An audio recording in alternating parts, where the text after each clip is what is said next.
All right, we're finally here.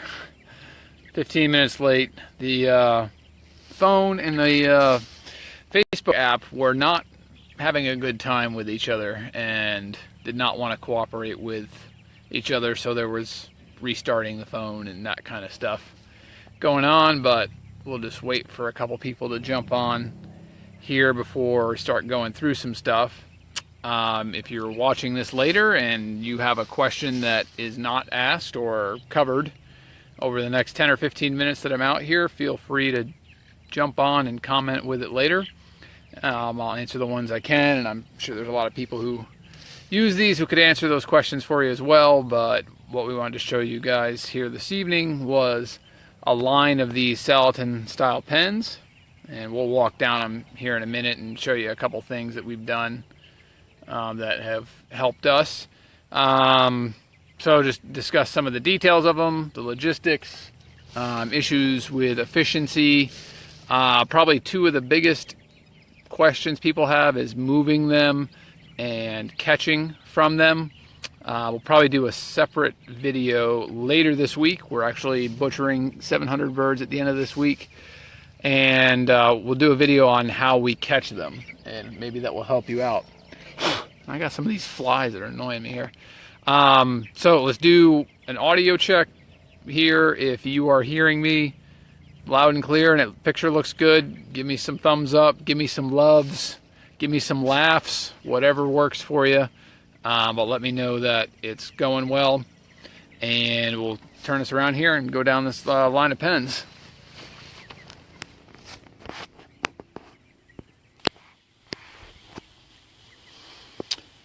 Okay, so these are the Salatin style pens developed by Joel Salatin back in the 1990s or whatever the Stone Ages were back then. Just kidding. That they use on their farm.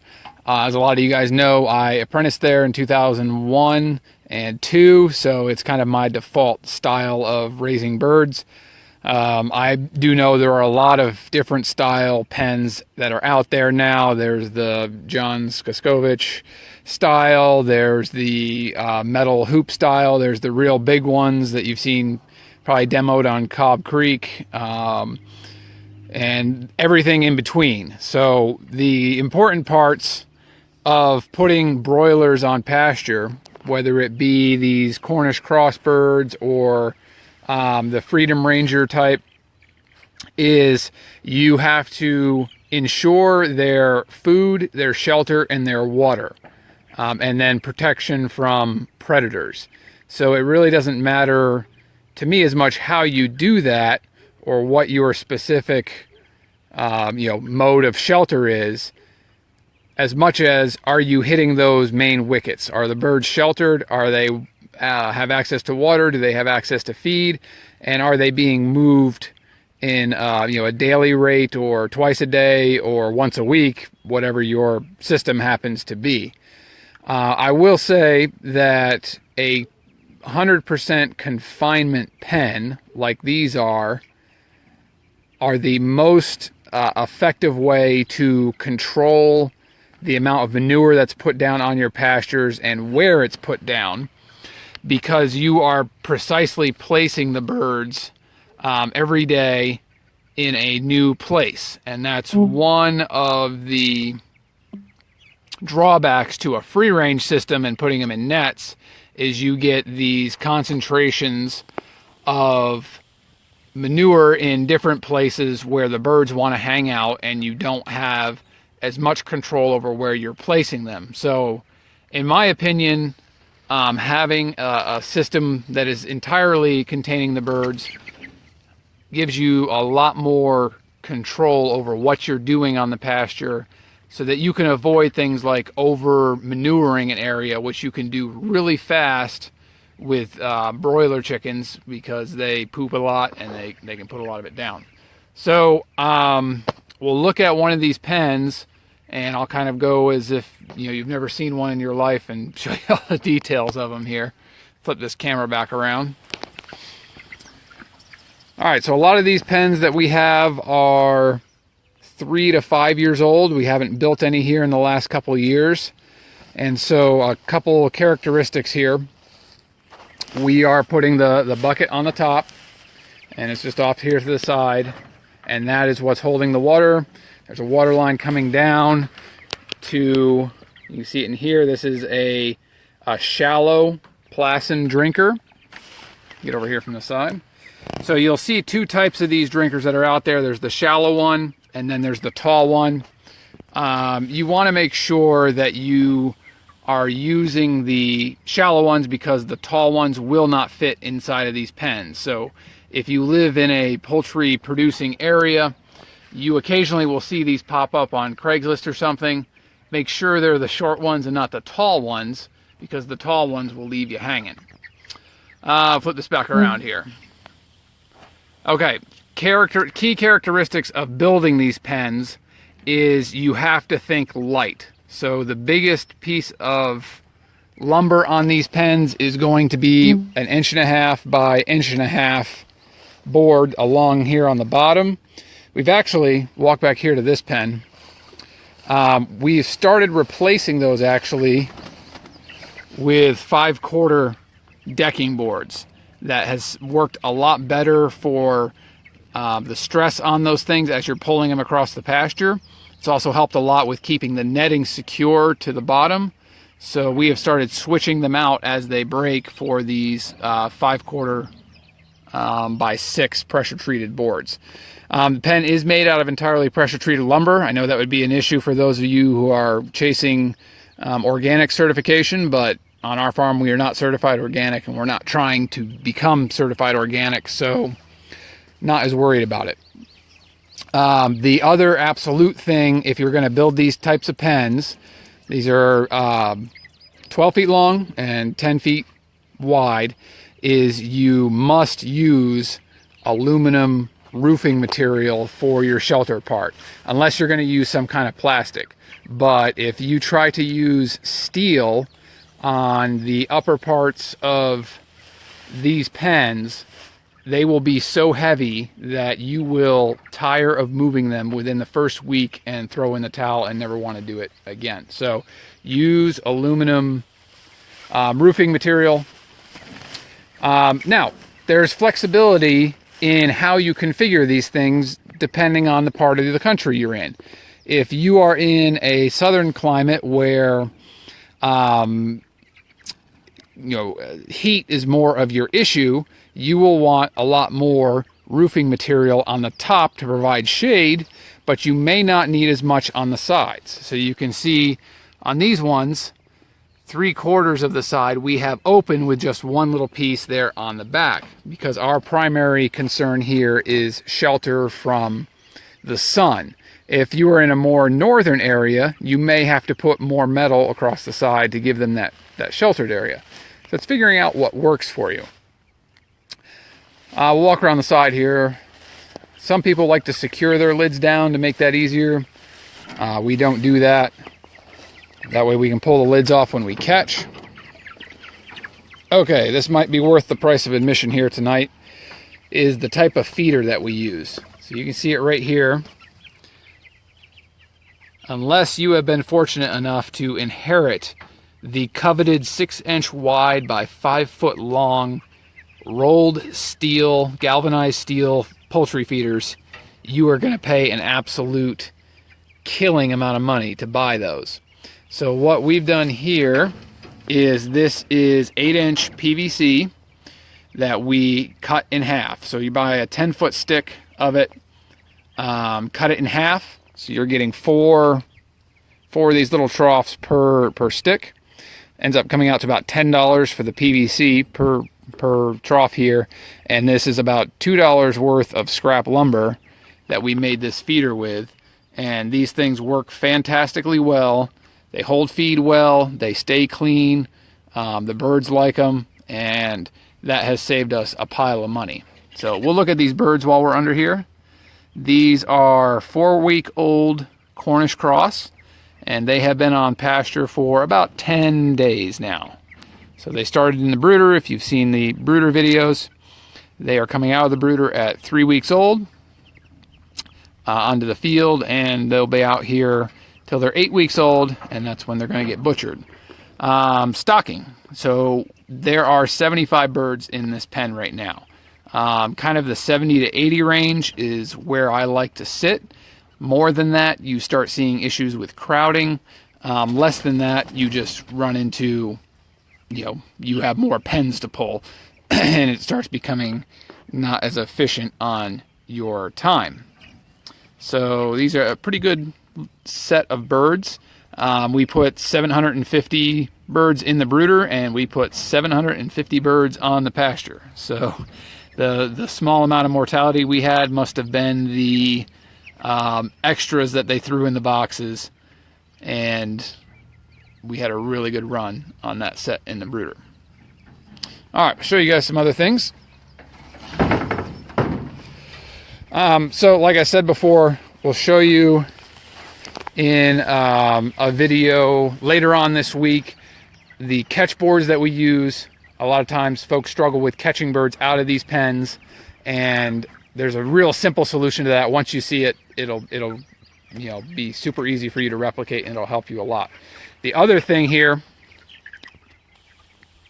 that you need for these pens is a dolly of some kind. So this is actually the first dolly I ever had that Joel Salatin and myself welded up one afternoon in 2000, I'm going to say 3. So this thing is a 14-year-old dolly, and we got a question here. Let's see if I can pull it down and see it. Let me flip the phone here. Hope that doesn't screw up what you're seeing, but it will flip everything around. Nope. It's not going to let me see it. All right, here we go. Graham, you can fit more feed and have a lot less waste if you only cut the top third off the pipe. It means only getting 1 feeder, not 2, but you save a lot of feed because the sides are rounded up. Yes, but your feeder cost just doubled because you are throwing away that top third.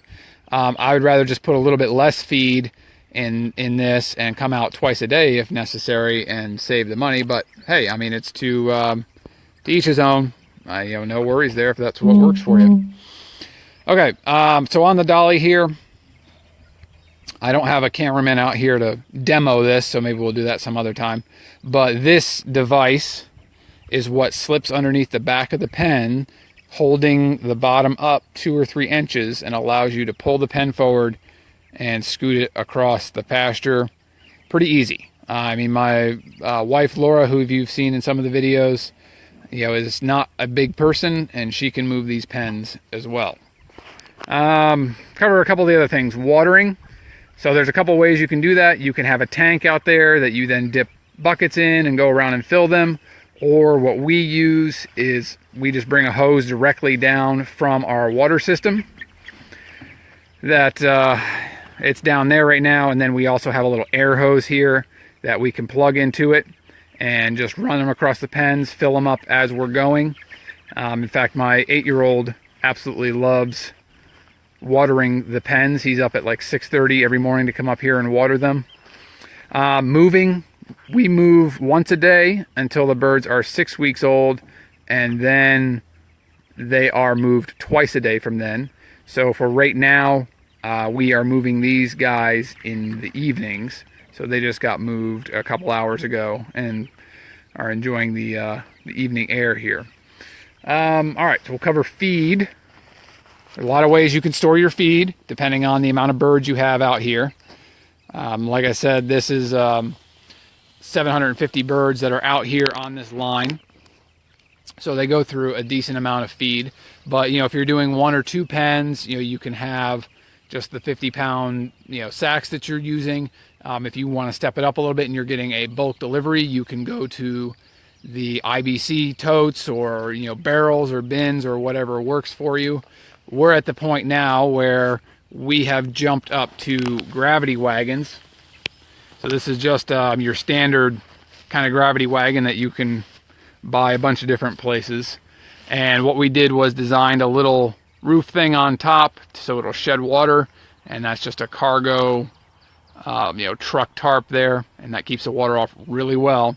And so this has 3 to 4 tons of feed in it when we fill it up, and we'll just bring it up along the line here and just we can just pull it forward whenever we need to, and we have feed here. So we can just stick buckets underneath the trough and get our feed. All right, let me see if I can get to this question here.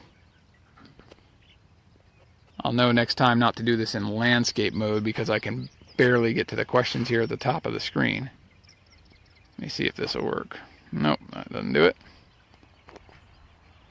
Why do you move evening versus morning? All right, why do we move in the evening versus the morning? I've really found there is not much difference in moving in the evening versus the morning. Some people say that they'll graze more in the morning while the grass is wet. I don't know if that's true. There's just as much grazing with an evening move as a morning.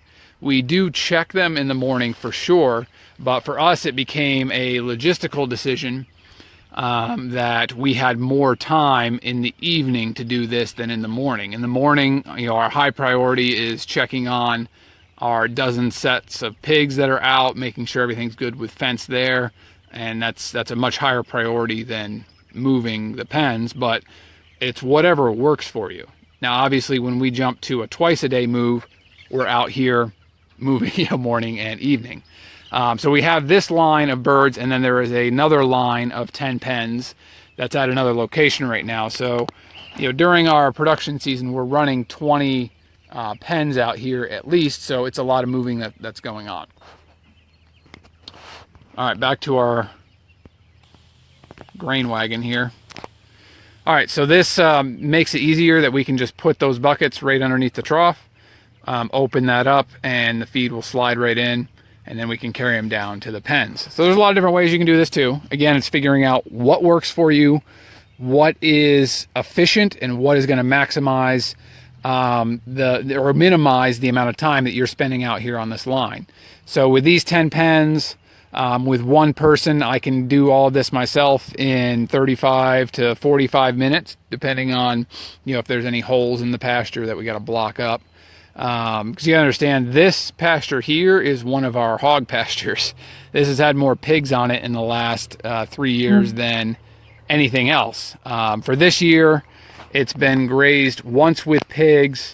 We made hay actually on it, believe it or not, and my custom haymaker guy curses me every time on how rough my fields are. And then it has been grazed once with cows. So we've had 2 different species graze on it, 1 haymaking, and now the birds are running over it as well. All right, so one other thing I wanted to show or talk to you guys about was predation. Predators can be a big issue on a broiler line because everybody likes to eat chicken, even possums, skunks, raccoons, foxes, coyotes, weasels, wolverines, fishers, whatever your predator of choice is, wherever you happen to live, they like chicken just as much as you. So I've spent my fair share of time coming out at night with spotlights and shotguns and all that, and taking care of business. We had a predator problem start out pretty quick this year, but the difference that we had this time is I don't know where he's hiding. Hey, where you at? Blake. There he is.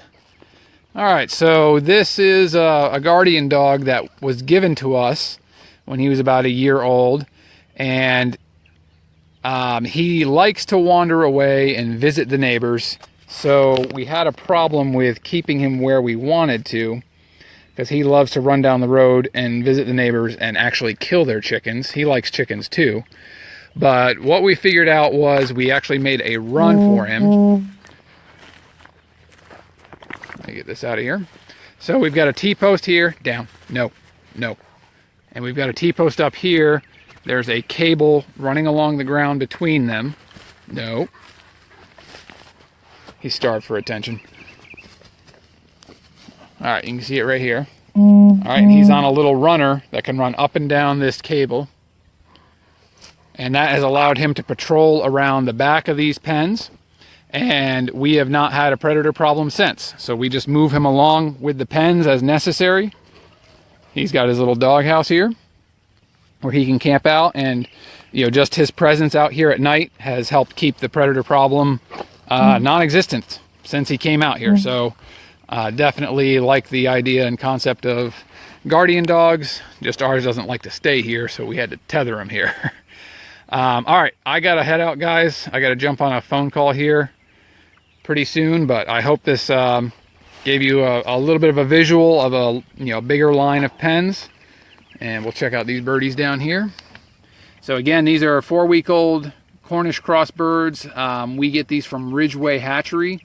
They do deliver directly to us, so we are getting these chicks within 24 hours of hatching. They go into our brooding facility, which you've seen videos on that, I'm sure, and then out here to pasture at 3 weeks, and then are processed at 8 weeks, and we average a high 4-pound carcass on those. So pretty simple.